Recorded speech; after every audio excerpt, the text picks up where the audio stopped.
A good magician can make us believe in the impossible. They manipulate the boundaries of what we see to remind us of the wonder in what we cannot see. I am not a magician by training or by trade, but I do value the belief that anything is possible. I do believe in magic, and I have harnessed its power in my life as an actor, a writer, and as a teacher. These 3 jobs require the ability to turn the ordinary into the extraordinary, using very limited resources.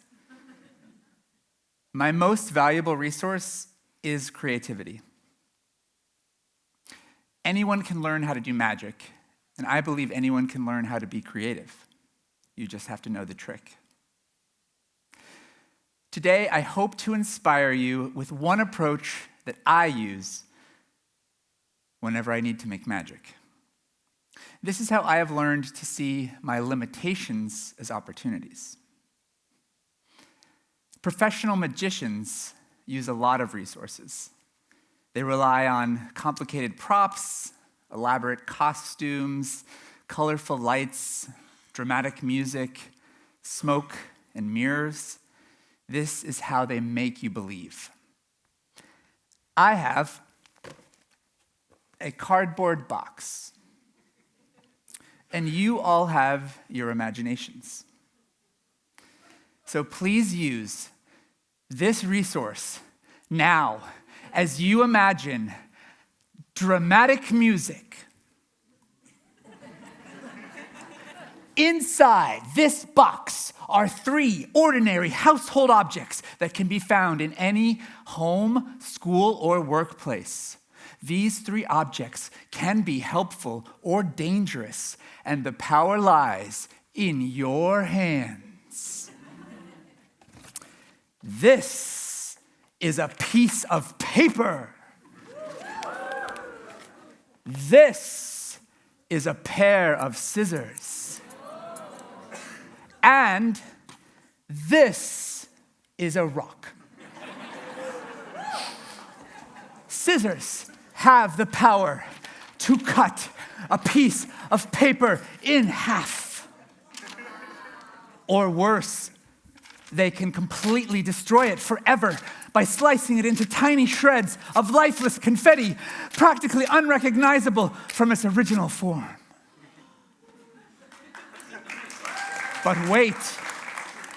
Meanwhile, these same scissors can be easily smashed with one careful blow by the mighty force of the merciless rock. Smash, shatter, shrapnel. But wait. Without the scissors, rock is left alone with the one and only thing more powerful than a rock.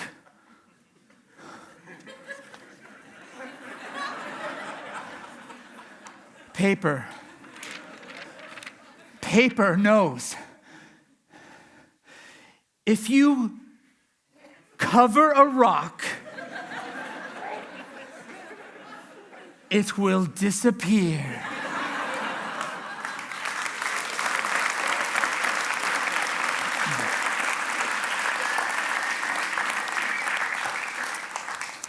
You may now turn off the dramatic music. Outside this box, we have everything else. We have our hands, and like magicians, we can do anything with our hands.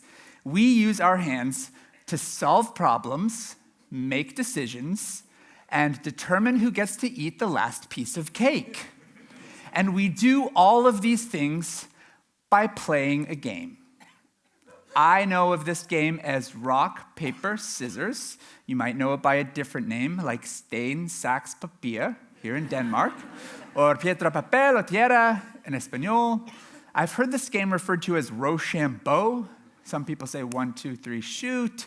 I even have a good friend from Mexico who told me that when he was learning to speak English with his friends, They used to play the game and say, "How are you? Speak." He does not know why they did that. So no matter what you call it, the rules seem to be the same. Rock beats scissors, scissors beats paper, and for some reason, paper beats rock. This game has been played for more than 400 years. And here we are in 2025, still accepting that paper beats rock. The time is now for us to collectively rethink rock, paper, scissors. Yeah.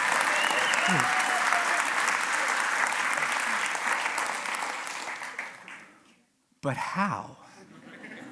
And why?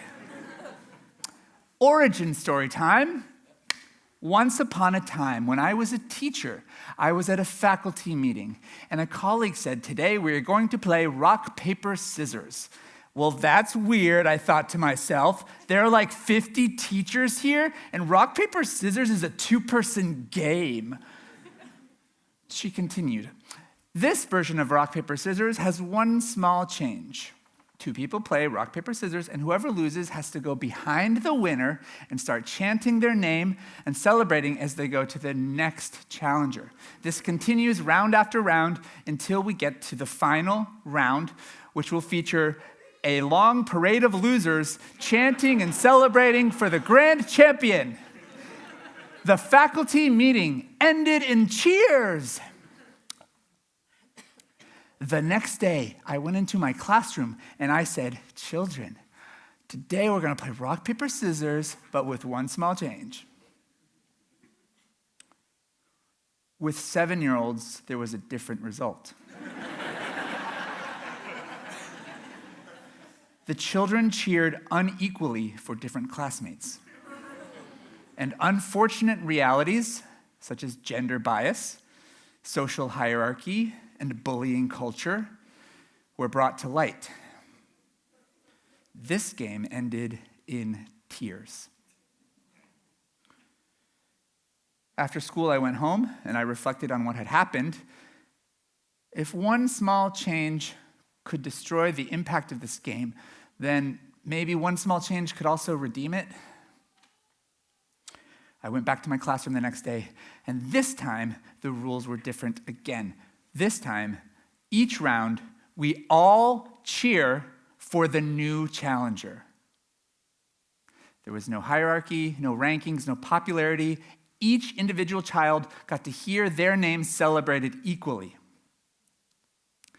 This success led me to wonder, what are all the different ways that I could change rock, paper, scissors? Whenever I need to think outside the box, first, I try to understand what exactly is inside the box. Then I can manipulate the boundaries until I discover something new. So inside this box is everything we know about rock, paper, scissors. It's a game played by 2 people using one hand. There are 3 objects to choose from. You can either win, lose, or tie. There's more or less equal chance of any of these, which is why it is often used to solve problems or make decisions. Now let's label those. Number of players, material used, objects they represent, possible outcomes, odds of winning, purpose of the game. Let's change something. If we wanted to play rock, paper, scissors right here, right now, the number of players might make it seem impossible. So we have to change the possible outcome or the purpose of the game. We're going to try to see if, without consulting or speaking or signaling, can we all choose the same object at the same time? Ready? None of us wins unless all of us win. Okay? We'll do rock, paper, scissors, shoot. Rock, paper, scissors, shoot.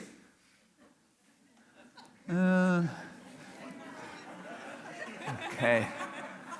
Five more minutes. I'm joking. Okay, let's look at the material used.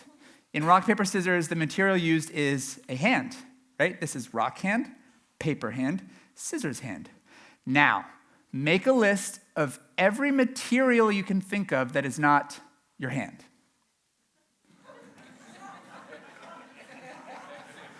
Okay, I'll go first. Your face. So now, this game is a little bit different. Try it with me. This is rock face, paper face, scissors face. You can also change the material to your feet or your whole body. And now the game functions as a physical exercise. Rock body, paper body, scissors body. I'm not going to ask you to do that. Change those famous objects. We need something flat, something that opens and closes, something solid and heavy. What else could it be? Okay, this is a slice of American cheese. This is a vegetarian mouse. And this is a juicy ribeye steak. So in this game, the mouse eats the cheese. The steak either crushes the mouse or gives it a heart attack, your choice. And now, the game actually makes sense to me because if you put a slice of American cheese on a juicy ribeye steak, it will be ruined.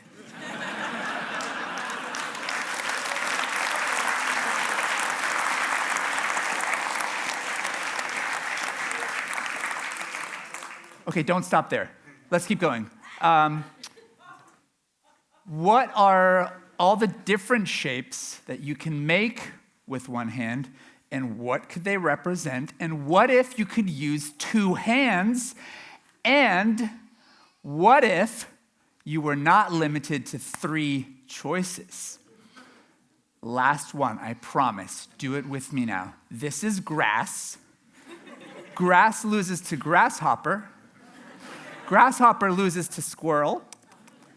Squirrel loses to snake. Snake loses to owl. Owl loses to mushroom because it's a decomposer. And mushroom loses to grass, which it feeds. And now we have a 2-handed, 6-object version of rock, paper, scissors, and we're learning about food chains.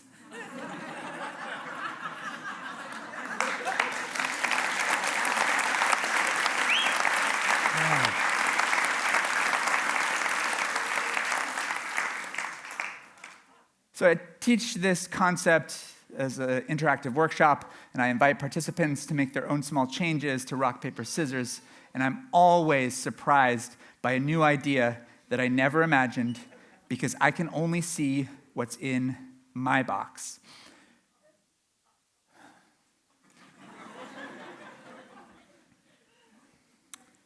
Outside the box, anything is possible. Creativity gives us the power to reimagine something simple and familiar until, like confetti, it becomes practically unrecognizable from its original form.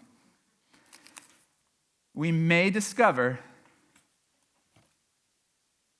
that by changing perspective, even relationships can be redeemed. Rock doesn't have to smash scissors. It can also sharpen them.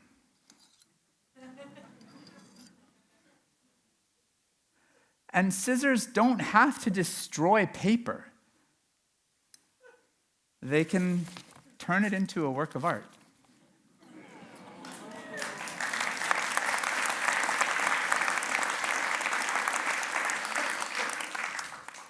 And paper, well, maybe, just maybe, uncovering rock is not making it disappear.